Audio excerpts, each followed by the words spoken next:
Здравейте, това е полски мъжки компресивен чорпогашник от втора степен на компресия. Той помага при отоци в краката, разширени вени или друг вид дискомфорт. Направен е от мека и дишаща материя, което означава, че чорпогашникът може да се използва за ежедневна употреба. Този модел чорпогашник е с отворени пръсти и компресията му стига до бедрото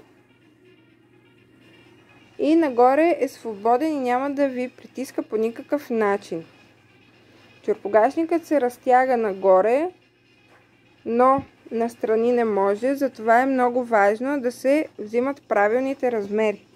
Те се взимат сутрин, когато кракът е отпочинал и няма отоци. Определят се от обиколката на глезена, прасеца, коляното и бедрото в най-широката му част.